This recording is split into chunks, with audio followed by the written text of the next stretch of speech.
Okay, in this video, I'm going to give you a little bit of an orientation to our industrial ironing stations. Uh, we have two in the studio. They're labeled as the North Press and the South Press. The North Press is the one that's closer to the windows. The South Press is the one that is closer to the doors. Each one has the same things. They have a boiler here that will create pressure and steam for the irons. They have obviously the iron. Uh, there is a plate underneath the iron that you want to rest it on so nothing gets burned when you're not using the iron. You have the regular ironing board, and then you also have a sleeve board for things that are skinny. So in order to turn on these ironing stations, you're going to use the switches that are on the wall. You never want to turn on the ironing stations using the switches on the front of the boiler. You want to leave those alone. The switches on the wall will turn on the vacuum portion of the ironing board as well as the boiler and the iron. So you want to turn everything on together with the switch on the wall. You'll notice there are some lights up there on the wall above the light switches. Those will tell you if each of the industrial ironing stations is on. They have a separate light each. So you can always check to see those lights. If they're on, the irons are on. If they're off, the irons are off. As you can kind of see, that lower one is off at the moment. Okay, if we zoom in and take a closer look at the boilers themselves, you'll notice when it's on that there is a switch that lights up that shows you that the boiler itself is running and that the steam is running. There's also a light right here labeled low water. When that light turns on, it means that the boiler is getting low on water and it needs to be refilled. There's also, very importantly, a pressure gauge right above all of those dials. You want to make sure that whenever you're opening the boiler, that the boiler itself is not pressurized. And you also want to keep just a casual eye and make sure that it's not getting up into the red zone. We'll go into more depth in another video on how to fill the water in the boilers, but when you do need to open them up, you want to make sure that the boiler is off. You want to turn it off at the light switch on the wall, not using the switches on the front. So you want to make sure that the entire unit is off and that the pressure is at or close to zero. You'd never want to open them when they are hot. So you need to wait for them to cool down. The cap to add the water is up here at the top.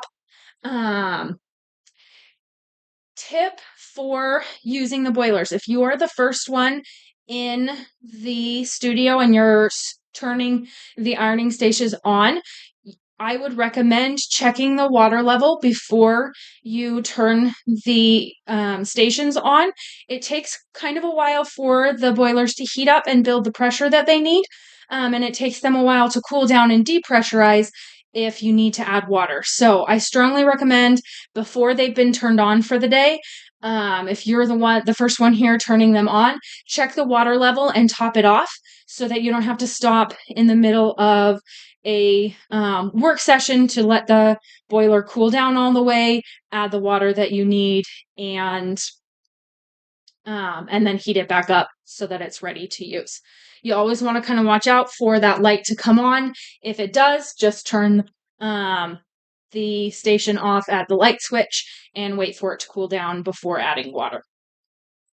I do like to add that the boilers will regulate their own pressure, so you will not likely encounter the pressure getting into that red zone. If that does happen, don't panic. Just turn the station off. Leave a note by the light switch saying that the boiler is overheating and let your instructor know as soon as possible so that we can get it looked at and fix whatever the problem is. Okay, let's also take a close-up look at the iron itself. It looks and is shaped a lot like a domestic iron that you may be familiar with. It has the sole plate. It also has a dial right here that will control the temperature. You always want to check that and see what material it is set for.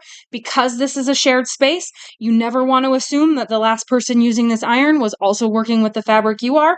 So always check what the heat setting is set to.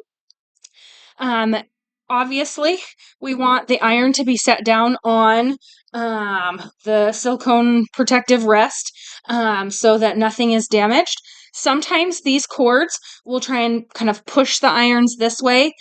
We want to make sure that the iron is never resting on the ironing board cover. So make sure that even if you need to kind of push the cords around so that it stays on that silicone plate, please do so. We don't want it up onto the ironing board cover. There's also a blue button here when when the machines or the stations are on and pressurized. That will give you a blast of steam from the boilers. Okay. Over here along the wall, we have some of our ironing tools. Obviously, you see 2 jugs with water to refill the boilers. They each have a funnel. Down here are also the measuring sticks to make sure you're filling the boilers to the proper level. There is also the very important iron off cleaning tool.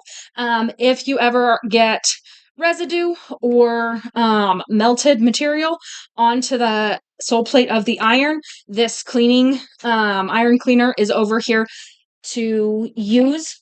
Accidents obviously happen, but we want to get any residue off the irons as quickly as possible.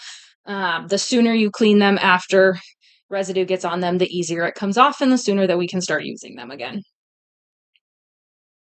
Below each boiler, there is a cabinet that has some pressing tools in there. There's a tailor's ham, some sleeve rolls, press cloths, other things.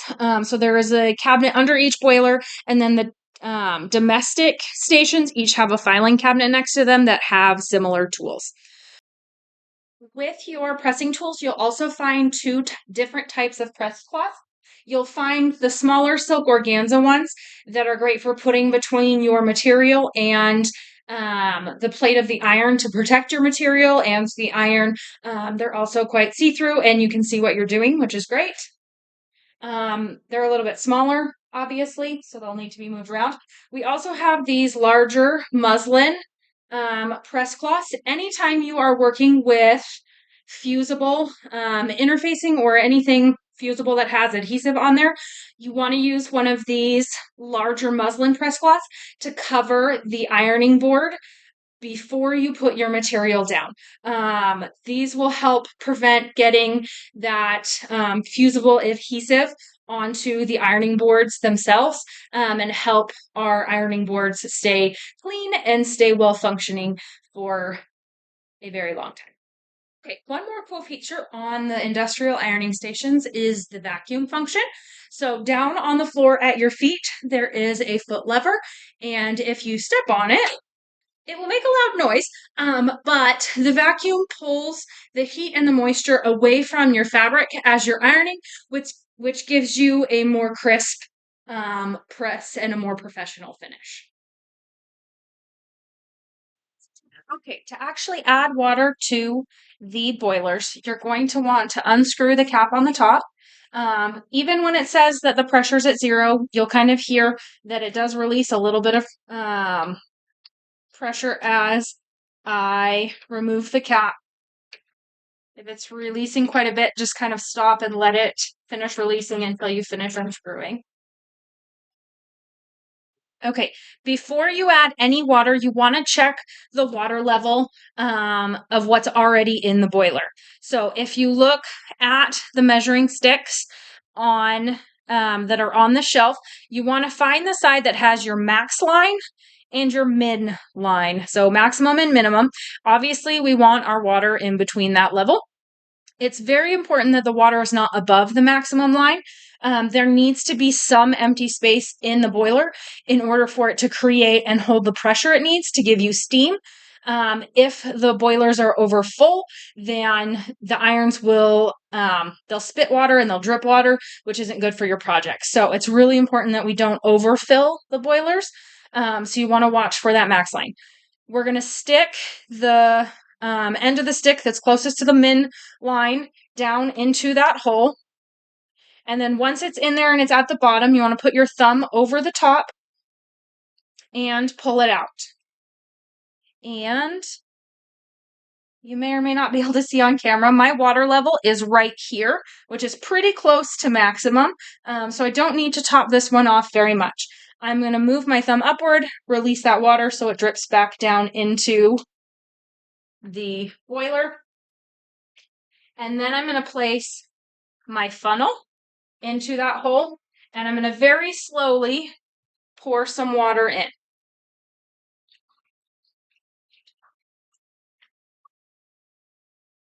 I'm not going to pour in very much because we were pretty close to our maximum line. If we were on empty, if the low water light had come on, I could probably have poured for a lot longer before I needed to stop and check.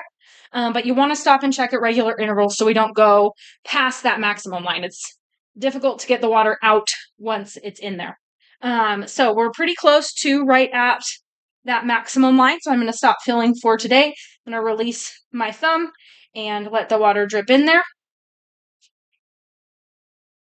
Once I have all the water in there that I need, I'm just going to put the cap back on and screw it until it is quite tight.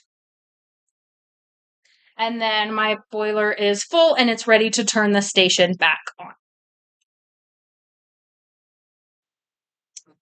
If your low water light is on the boiler and you've turned it off, allowed it to cool, added water, and it's good to go, but the light is not turning off, you may need to find the reset button that's down here on the right side of the machine and press that, and your low water light will turn off, and the machine is reset and ready to go. The water to refill the boilers is over on the shelves in these two jugs. If the jugs are getting low or if they're empty, then we want to refill them with the distilled water from the Natural Dye Studio down on the second floor.